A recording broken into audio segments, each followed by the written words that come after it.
All right, so here's our first demonstration of running through all the recipes. The habit button now works. We can just click on that and we can go through all the categories. Right now I only have the dinner category populated with anything, so we'll just go there.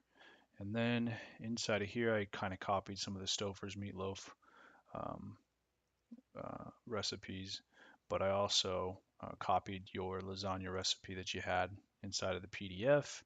And as you can see, this is like what is quote unquote a pre-made, not a pre-made item. So we only have the start it button available just like you had in the PDF. So we click on that and you can kind of see what it starts out initially. And we have, the oven temperature is at 0. So just like in the PDF, you click the do it button, it sets the oven temperature and the oven is quote unquote preheating. Then you go next and it will highlight the next selection just like you had in the PDF. We have the teach it button, confirm button, and all that type of stuff.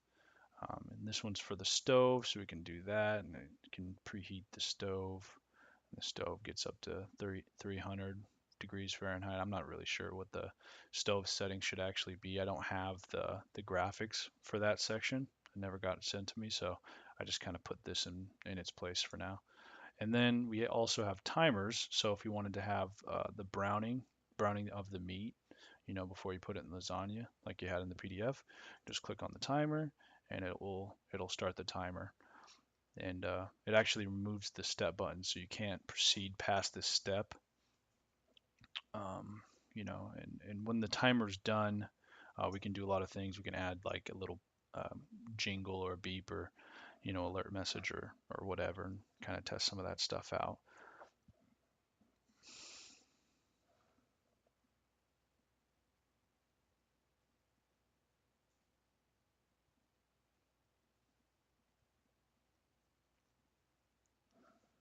It's gonna take a little while. I set it's supposed to be, 15 minutes or something, but I set these to like a minute. It's not too bad, but it does take a little while.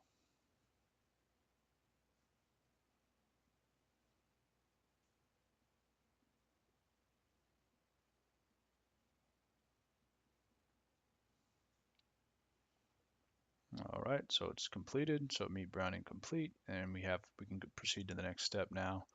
And then this just says you should drain the meat. It's not really anything that the app has to do. You go to the next step, and then this is when we start the oven. We'll start the timer. The timer started at 2 minutes. I should have set this at a little bit lower, but um, yeah, essentially these timers, we can set them for whatever we want. We can add more items to the database, and the the app will be updated, you know, auto magically, quote unquote. But uh, yeah,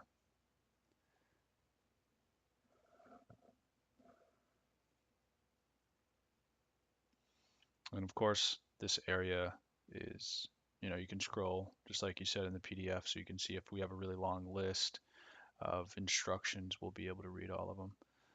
The only way really that the user can get out of this area is if they click on the skillet uh, logo. That'll take them back to the home screen, and then that home screen they could restart the process if they wanted to, or if they're just walking through the steps to check everything out. You could always get out of it that way. But as far as stepping through the process of the recipe, we removed those options just because we it's easier not to introduce any bugs that way.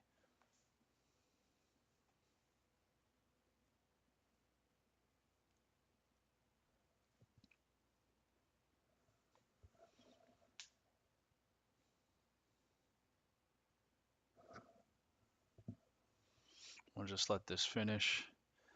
Shouldn't be too much longer. And we only have one more step, and unfortunately that's another time step, so that's going to be like another a minute wait we have to wait on here. um, as far as that goes, I just pulled this logo from the internet, and everything else is from the PDF. I don't have any other recipes uh, from you other than the microwavable one, but it says covered cooking complete, just like in the PDF. We click next step. We can start that timer, and it'll start on its 1 minute trip towards completion. And this just says remove the foil, continue baking uncovered baking dish in oven for 15 minutes. And we can, if you want to, we can kind of fix the times to run this ad, but it's just a kind of a demonstration. And it, of course, it's still on the correct step of, baking, 45 minutes and the 15 minutes before you cutting and serving. And at the end of this, um, we can add, whatever type of completion noise, like a really cool noise or uh, sound, and like an alert or something that would, retake them back to the start screen. Um, but I didn't add any of that stuff. I didn't want to.